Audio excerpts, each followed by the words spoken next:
Alright, okay, so we are going to work towards looking at some specific laws, given laws about providence, or as I called it yesterday, cover. Okay, good word. The first thing I want to say is that most of us, when we hear the word laws or law, and maybe Mary Ann will know more about this than anybody, is that we tend to register with the word laws that they are imposed. So in society you have laws imposed so that certain things can function. We're not into imposing laws, we're into actually laws that simply are in life, in us, in it. Those kind of laws that are just how it is and they operate. Okay? And we're aware of certain laws, obviously, and we use the law of gravity every time we sit down. We sort of trust that we're going to actually gravitationally come to rest on our bum, okay, on a chair. So that's a physical law. Now, what I would like the session to do later on is to try and square up, as I called it in the title, apply and personalise some of these laws that are stated in Divine Providence and another book of Swedenborg, The Apocalypse Explained, and see if we can find personal application. Grab a chair. See if we can find personal application or some personal applications for that law. How can I use that law myself rather than it being a head thing and, oh, it says that, doesn't it? But first of all, I want to use two diagrams. I haven't got many of these, so if you can just either pass them around or look over. This is a diagram of you can look at mine.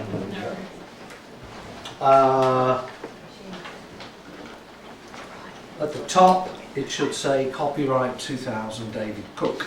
Okay, now does anybody recognise what this is? Electronic circuit diagram. It's circuitry.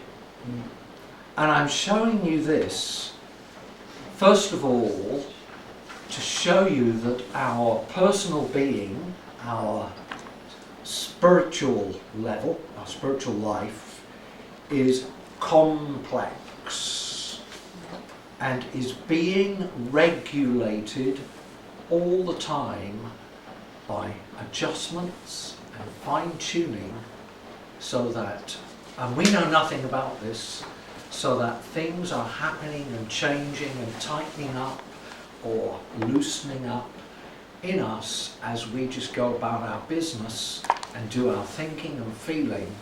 And if I do this, then God does that. And that's the kind of circuitry diagram. And the beauty of it is, it's rather beautiful, the beauty of it is that every part is finally connected to every other part. It's holistic. Okay? But there it is, an electric circuit diagram. Okay? Regulating. So I want you to think about God, who infinitely does, infinitely is, infinitely knows, is adjusting us all the time, day and night, 24/7. Okay? Now the next diagram I've got more of. So I think there'll probably be one each. And if you can just pass, Got it. take one pass. Looks like a Brahma Kumari meditation thing. Wonderful. Yeah. Okay.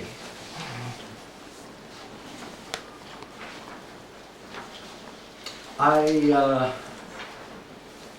showed this to the teams yesterday who were fabulous. There are only 4 of them. They were the most energised, contributory group of young people I've ever had in my life. Okay, everybody see one, got one? Okay. I have 2. Oh, no, I don't. All right. Now, if you look at this diagram, what I want you to see, you can interpret it in several ways. You can see it as the vanishing point in the middle, the endless tunnel, okay? But for the moment, what I want you to do is think of that centre point as any particular thought, emotion, wish, or action that you can ever have or take. Right in the middle. Are you with me? You with me? Yes. Okay. Yep. So that middle point is your thought, feeling, wish, action. And what is splaying out from that? Sorry, excuse my back. That's all right. I'll put it over. I know you. The Thank you, influ- the influence. What is splaying out from that, diagrammatically? Rays. Rays. How many rays? Lots. Lots. Thank you. Lots of rays. And what I want you to try and get hold of is, do you know what a contingency plan is? What you do if. Yeah. What you do if. What you do if. If I break a tooth, I have a number of contingency plans. A to Z. Yeah. Abbreviated one to Okay, so I actually have sets of things I can do if I break my tooth, okay? Or if I feel miserable, there are several things that I can have as my contingency plans for being miserable. Whatever they are, I'm not going to go into them. What I want you to look at this diagram and see, or try to see, is that these are God's awareness of what may conceivably follow or come from any thought, wish, feeling, action that you make. And God is infinitely in that awareness. If Julian does that, then all of these may follow, or one of these may follow. And if I was to continue this out and branch each of these lines into more lots, Julie, then it gives you a kind of, take you over the edge picture of what God is aware of in terms of managing and regulating and controlling and helping our particular existence. Okay? Are you with me? You're very quiet. We're Any way comments? ahead of you. We're waiting for you to catch up to where we've got to.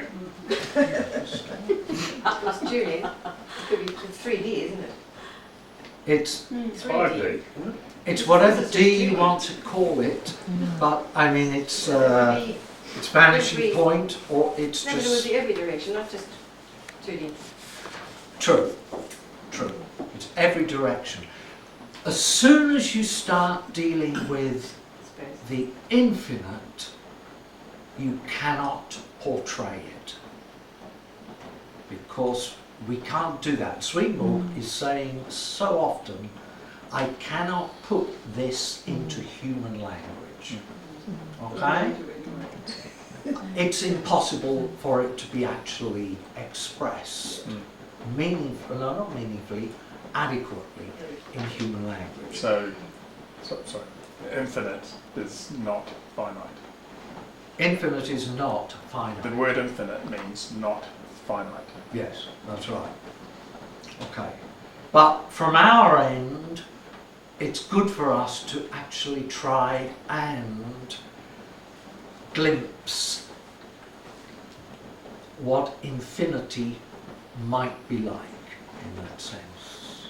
So, you know, God's contingency plans and regulation of us in, and you know, we're blissfully unaware of it.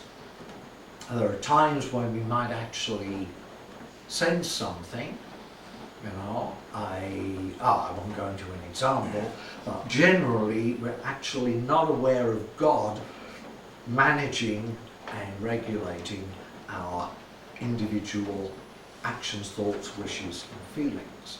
Okay, now put those away.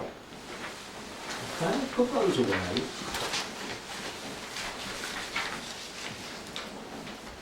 Before we go into some general spiritual laws which are absolutely fascinating, remember, not imposed, not kind of dumped, but actually they will always work, they will always happen. I want to give you one Swedenborg Divine Providence law. It's a law for us, and I want you to comment. It's a law for us that the more we are conjoined, or just joined, the more we are joined to the divine, the more we feel to be master or mistress of ourselves.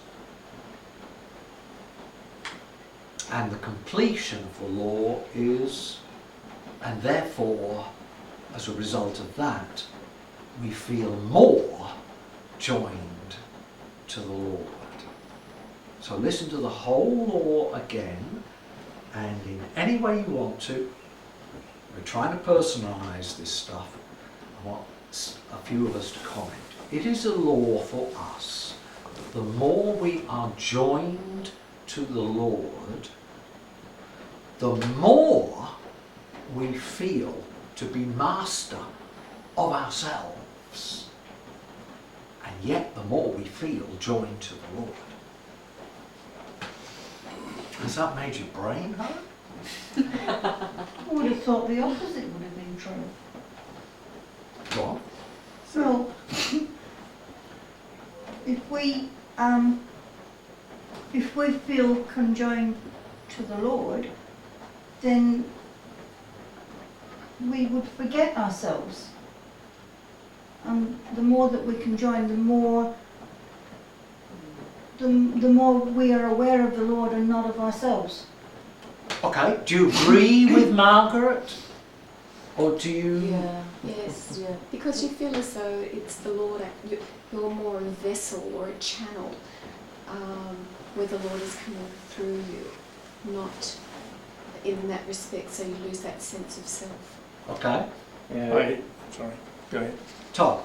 It just reminds me, what you're describing reminds me of like kind of the descriptions of, you know, nirvana, you know, becoming one with the source or whatever. And I've come across this teaching as well, and I don't know how to explain it. I tend to believe it because, well, that's what the writing says, what God says, well, this is what happens, but it's like, I don't understand how it works, but, you know.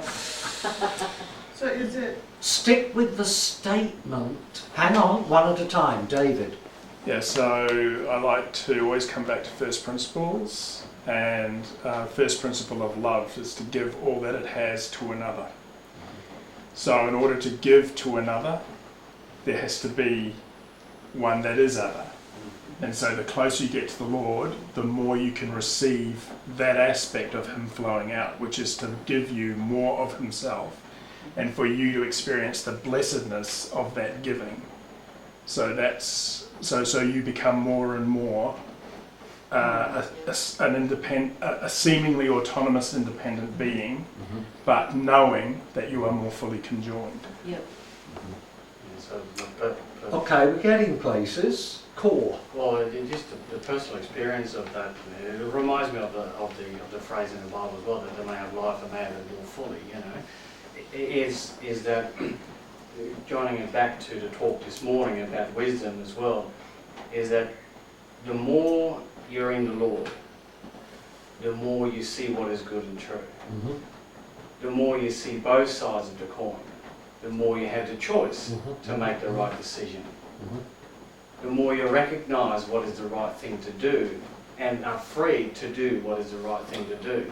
And acknowledging that comes from the Lord. Right. That is, the more you're joined with the Lord, the more free you are in making those choices and you have control over your life. Yeah. But the more you notice and know that it actually comes from the Lord. Okay, you're getting your finger on the pulse pretty well. The key phrase is, I think, in that whole law, to be more master of yourself. Not your life, but yourself. Of yourself.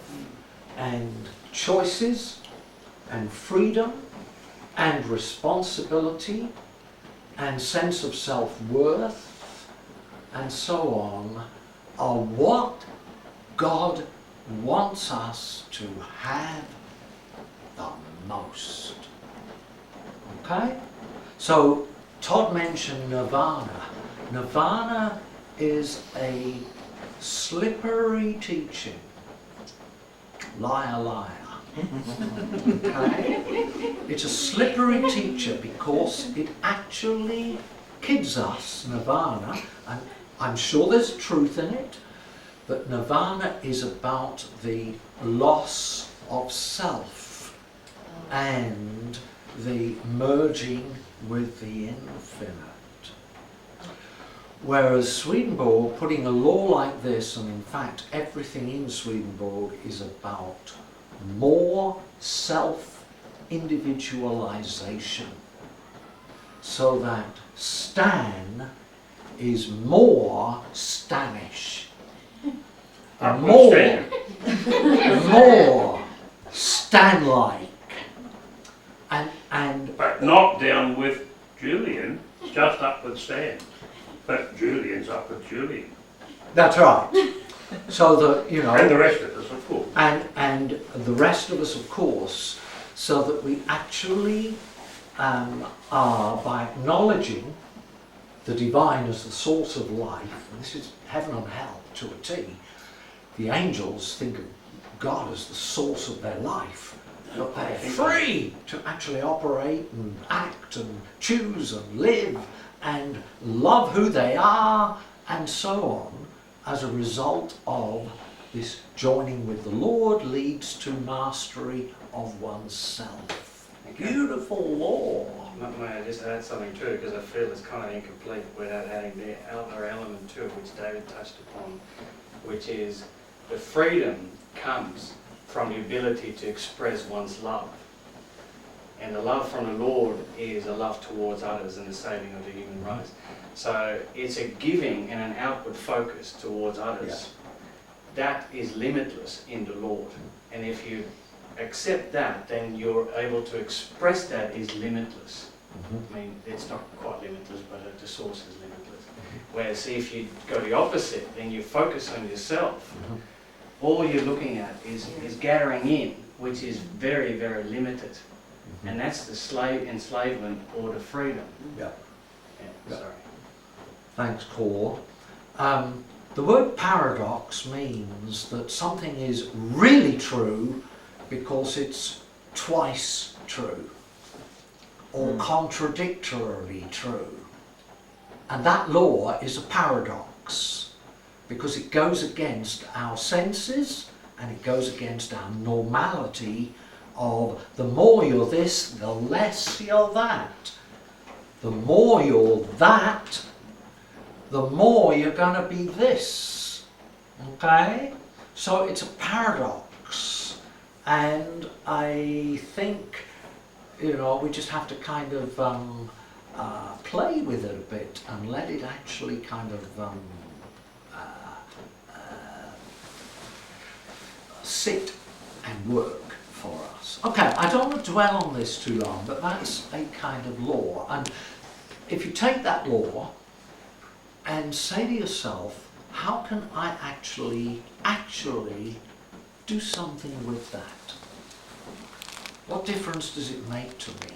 How can I apply it? What use is knowing that to me, and so on, is always a useful exercise. Otherwise it's just head stuff. David? I think in the areas where you're challenged in your life, and it's a case of having to give something up, and knowing that in the giving up there will be a gain.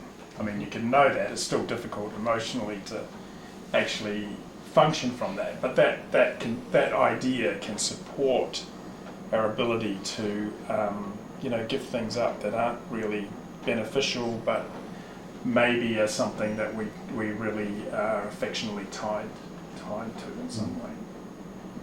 So it ties in with something we choose to do as a result. Yeah, so he who loses his life will find it. Yeah. Okay. All right. Now, the next handout, and yeah, we've got enough, is a set of general spiritual laws. They're not swingball, they're actually life laws. And I'd just like you to look through them, and I think we'll just pick 4 or 5 of the 26 out. So again, can you take and pass? Thank you, Jan. Thanks for sitting where you sat.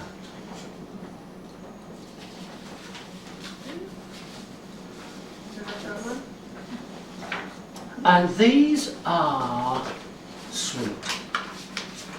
These laws are beautiful catches on things you know a lot about already, but it's sweet the way it puts it. So just have a look for a couple of minutes. I'm going to pick one out, then I'm going to ask a few others to pick up. Just rapid read.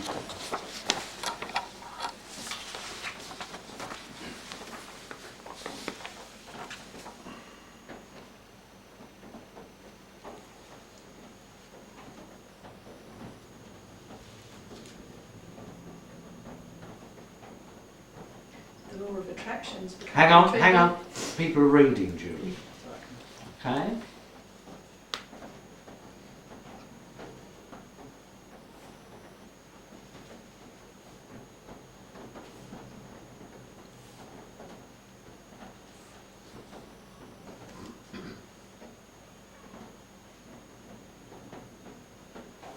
I'm sorry to shut you up.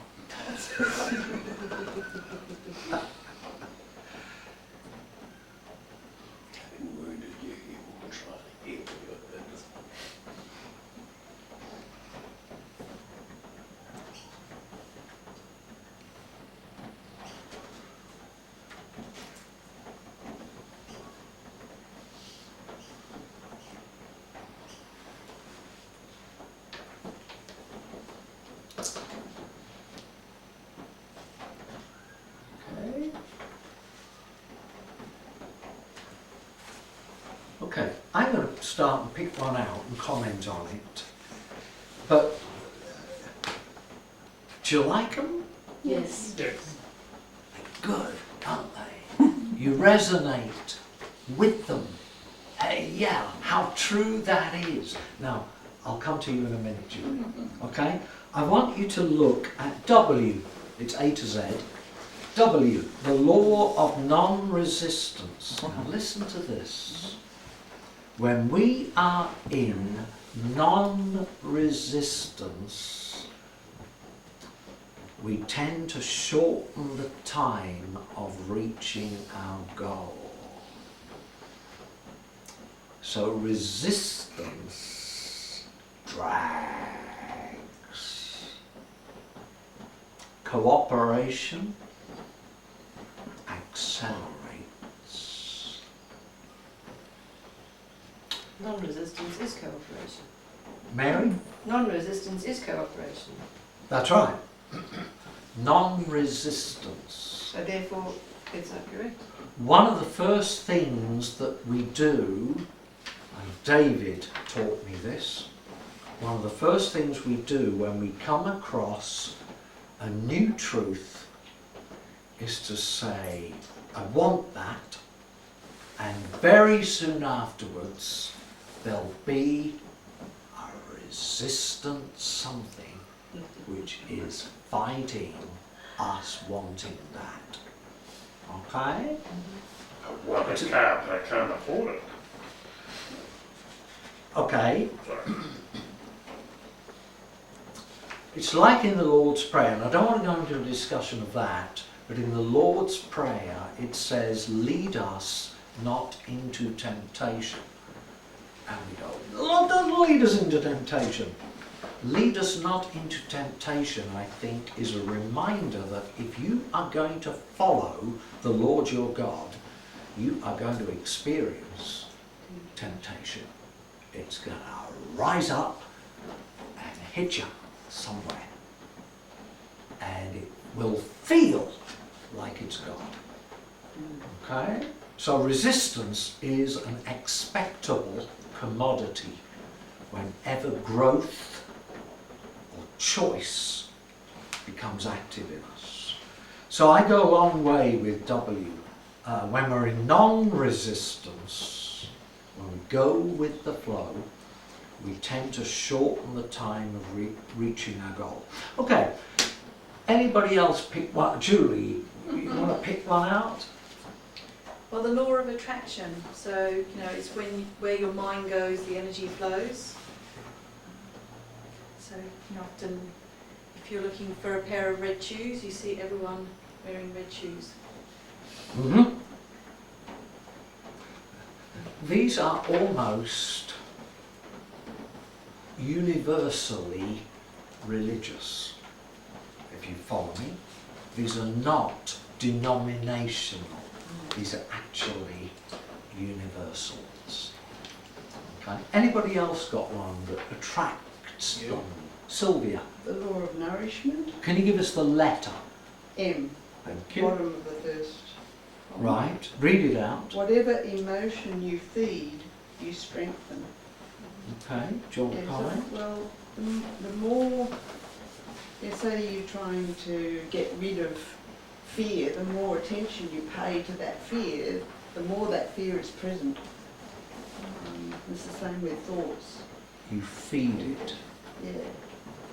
But if you just recognise that it's there and don't resist it, just let it be and focus your attention on what you do want, something positive, it will just flow through in its own time, and you're not feeding it and keeping it there and building on it. Therefore, we should choose positive emotions. You disempower it. Yeah. Like Jesus saying, love your enemies. What? You're crazy. No, love your enemies and all their energy is God. naught. You see? So it's feeding and noting, oh, that again, hey? Where was I? You see? Yeah. It's that kind of principle of reducing the amount of energy that anything has and holds you in. Okay, another one. Pick another one, someone. Anybody. Loving without thought of reward. Letter. Oh, sorry, F. Law of increase. Yeah. In loving without thought of reward, there is the reward of greater love. So do things just because Yep. they're good, Yeah, not because... of you want, Yeah. you're expecting a reward. Yeah. C, Yep. the law of balance. let's just stay a moment sorry, I longer thought we finished. with F. Some of these laws are actually overlapping, okay? Which is not a kind of conjuring trick, but you will recognise the sort of integration, circuitry diagram in a way, the integration of laws touching other laws. And we were talking earlier on about mastery of oneself, but with F, in loving without self-expectation, there is actually the experience of greater love. And the highest love out is to do something for its own sake.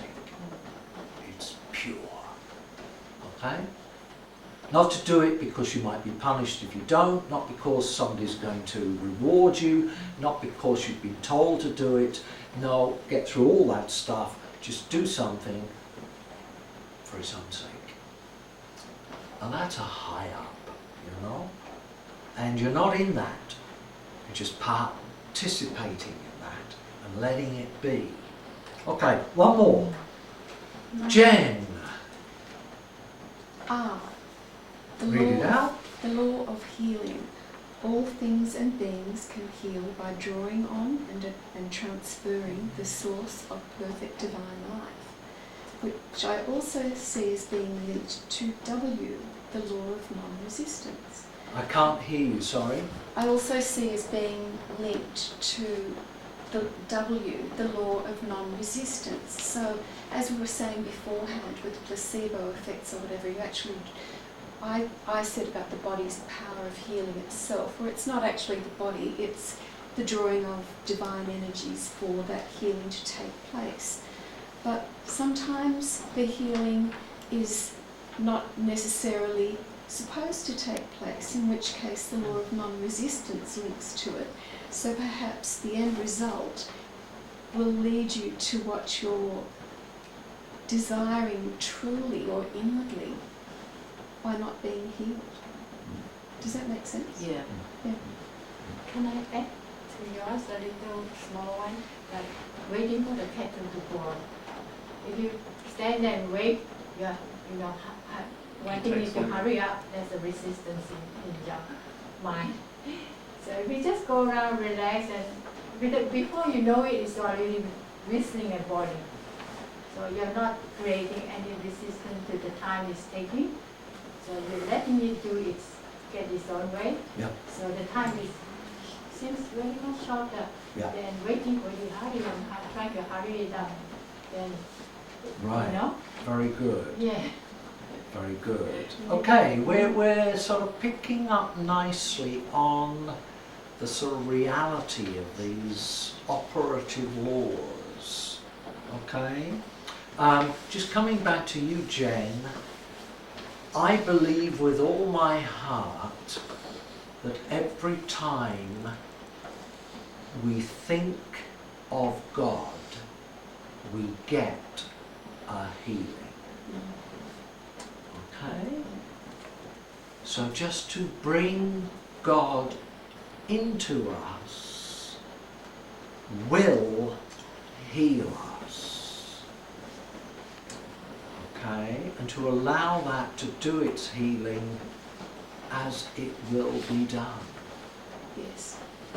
On whatever circuitry connection it needs doing. Okay, So are you talking about physical and sort of spiritual healing, or are you talking about both? Physical healing and spiritual, or just... I'm talking about all healings. All healings.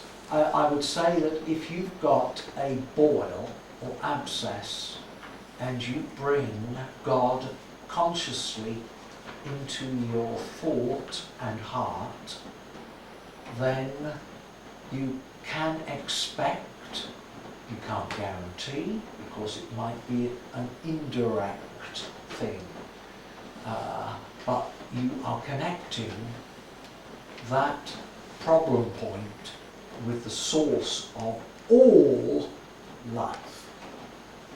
And in some way, healing will take place. And I can't prove it to you, Jude, but it's on all levels. I think it's on all levels. Emotional states, psychological states, physical states, and spiritual states. Stan. When I say we say, think of God, I like to think, how do you grab hold of God? To me, the handles of God are the virtues. So how do you heal the boil? You would think of it, maybe relating back to the diagram Julian gave us of his circuit board. The circuit board of cleanliness may be instrumental, it may be nutrition, it may be whatever, but the handle, and we are the hands of God. The material, in a sense, we can't, the two-edged sword, we're both spiritual and physical. And the two-edged sword, like with the liar, and not believing your senses. You see, the senses to me are also Jacob's ladder. It's not only bad, the senses are not all lies, they also point us to God. But we can be deceived. It's a double-edged sword. It's a glass you see through, and yes, it gives you vision, but it gives you distortion. And spiritual truth is helping to separate the distortion from the clarity. At the end of the day, you say virtues or values. Yeah, value, whatever. At the end of the day, or uses, if you like. yeah, Like uses, okay. But at the end of the day, I think to be positive rather than good one. That's a handle. Negative or resistant, W, positive is actually going to allow the flow. True. Come through. What about the analogy of a sailing boat? Forces of nature, wind. You can sail a boat against the wind by adjusting your sails and rudder.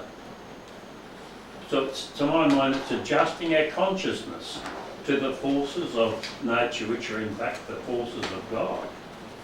And that adjustment of the rudder is our fine adjustment of our consciousness or our will. Okay. Yeah. It's a cooperative relationship that we have with God. And it's working out how to use the switch on Julian's diagram too. That's right.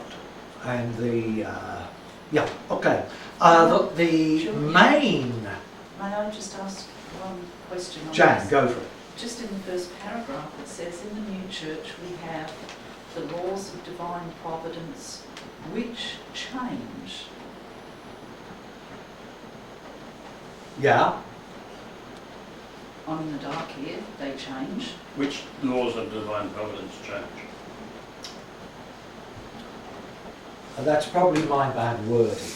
I do not mean they ebb and flow, but they adapt and they get places. Okay? Yeah. Bad wording. Okay. Take one, pass this on. This is the main handout. We've nearly run out of time. I hope there's enough for one each. This is a set of laws taken from Divine Providence and a whole fascinating section buried in the Apocalypse Explained. And at the very end of this 4-page handout are the references if you want to follow it up. And you have, I've got a spare here. Thank you.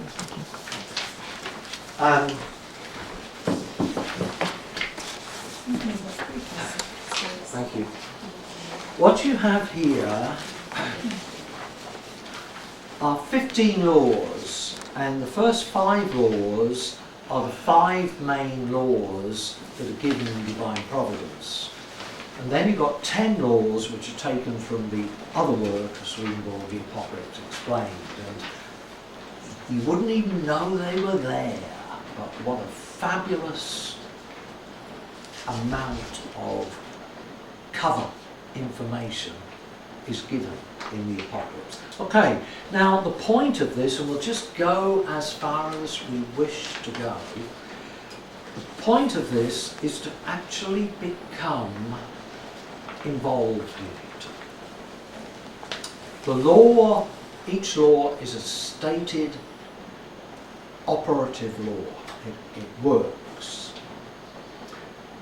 And in some way it's important, as it always is, that we are actually participating in that law in some way.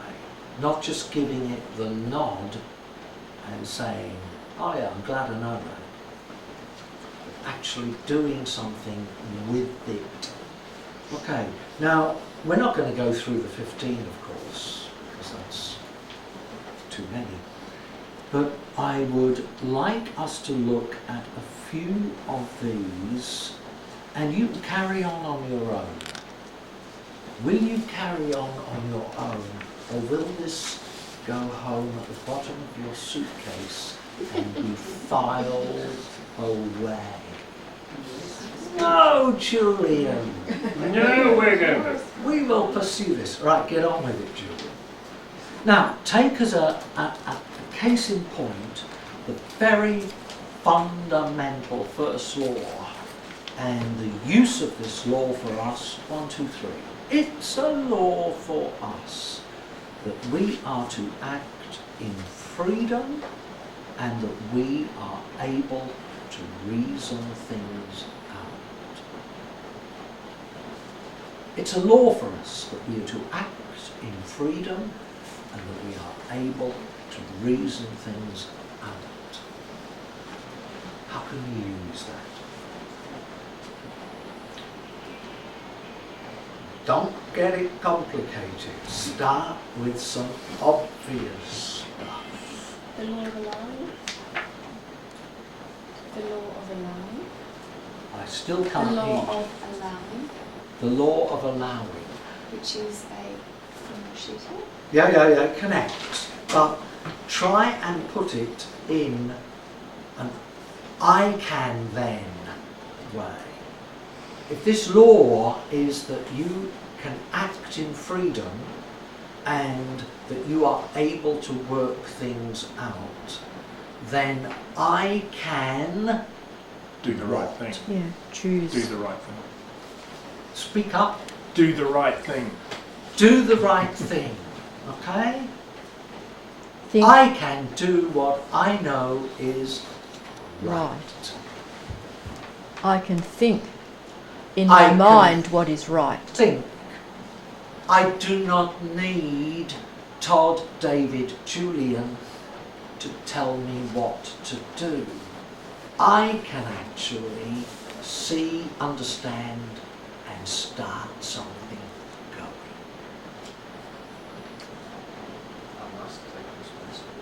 I must take responsibility. Finally. Okay? To apply it to a specific thing, we can act in freedom, but we're told there are 4 umbrellas that belong to Wesley Mission or Wesley Scotland. So we can sort of reason things out and work out which of the umbrellas we can actually use. Trying to put it into a practical context. Yeah, we can say, oh, it's too hard and it's raining too hard. Just grab the first one. Just grab the first one.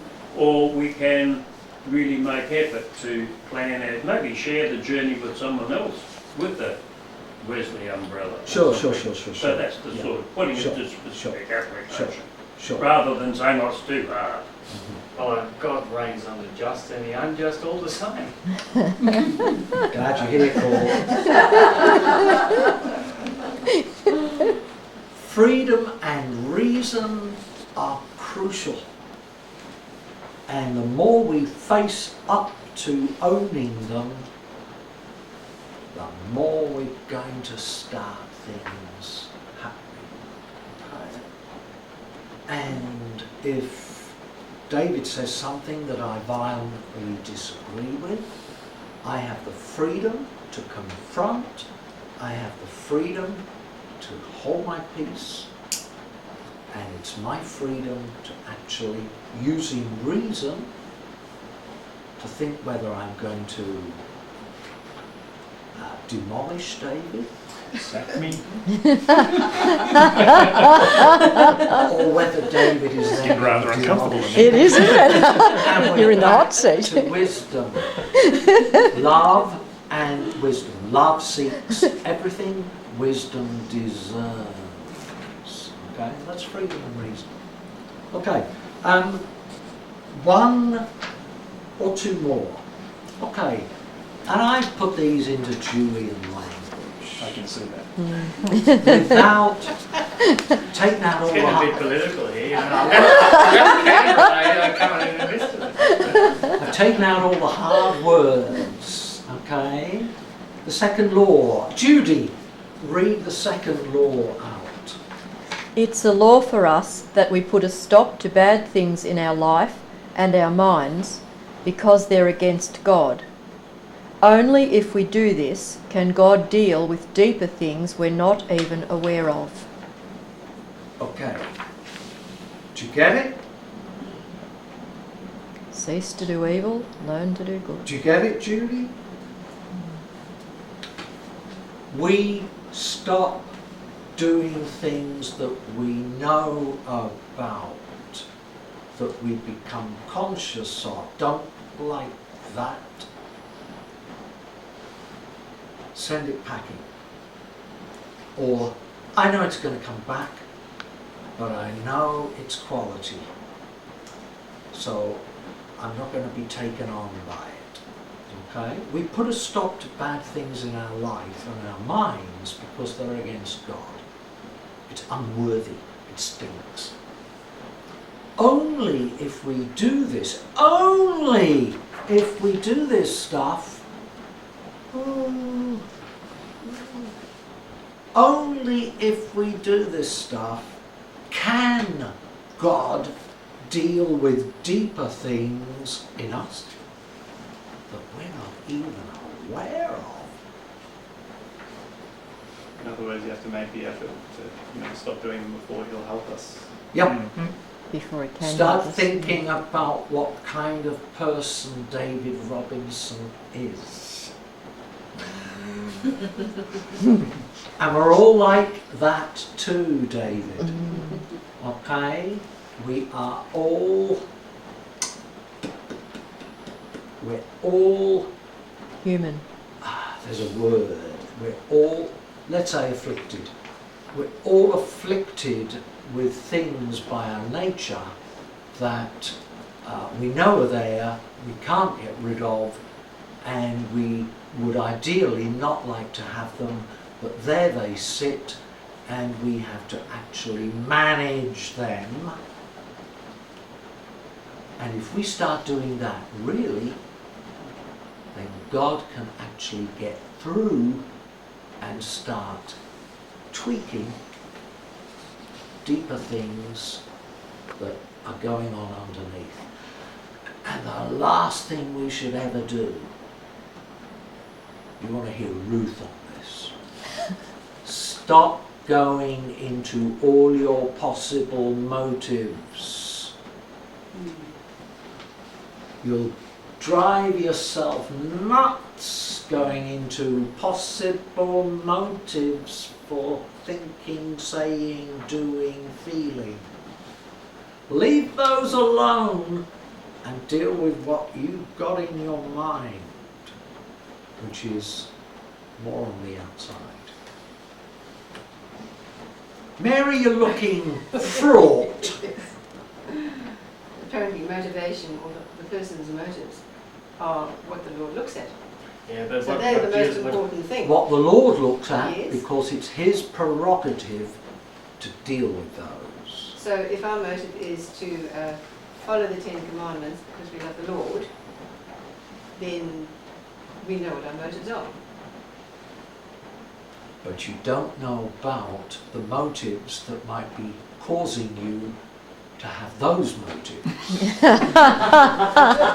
Exactly. That's what I'm talking about, Mary. Yes. Spiritual people. Yeah, we're all quite capable of having hidden motives. And if we start going down that black hole, we'll end up in the asylum. Okay? We should just be dealing with straightforwardness and letting God tweak. Sylvia. Yeah, a way to short circuit it is if you're starting to think, what are my motives? Just ask yourself, is it a good thing to do? And if it is, do it. That's a help. Yeah. Do it Just anyway. bypass motives. Mm. Yeah, but after you do it and you think, oh, that was pretty good, then you have an idea of the motive. Behind it. Ah, true. Or if you do it and there's a kickback that you weren't expecting, and then you kind of direct stuff at that person. Yes. Yeah. Yes. When Swedenborg talks about practicing, and by practicing I mean taking part in self-examination, he says do it, your inventory, once or possibly twice a year. And he doesn't say, because if you do it more, you're going to end up being no use to anybody. You're going to be so introspective, it's going to become a problem, or so self-centered about what makes you who you are, or any of that stuff. He says, no, take part in serious self-examination, really serious self-examination, once or twice a year, and then get on and live. And that's not observation of self. That's a different thing. Observing yourself. Wake up spiritually and observe yourself. Yeah. What am I seeing? Okay? That's self-examination, self-observation. Okay? Stepping out and saying, what do I see in you? Okay? The motive comes. I think it was Gurdjieff or somebody like that whose spiritual growth group we did from long ago. When it was. And Gurdjieff was part of the spirit, wake up spiritually and observe yourself. That's all the time, not just once or twice a year, because that's a I can't that's a speak for deeper thing. Gurdjieff, but if he's recommending non-stop self-examination, No, observation. observation. Observation. I've got people sitting at the back of me, and I'm wondering what they must think of me. Oh, Who cares? observation of your actions. Just go And- forward. and Don't worry thoughts. about what's going to happen. Just keep going forward. Pardon? Keep going forward. Okay, I am going to say it's 12 o'clock and we should stop.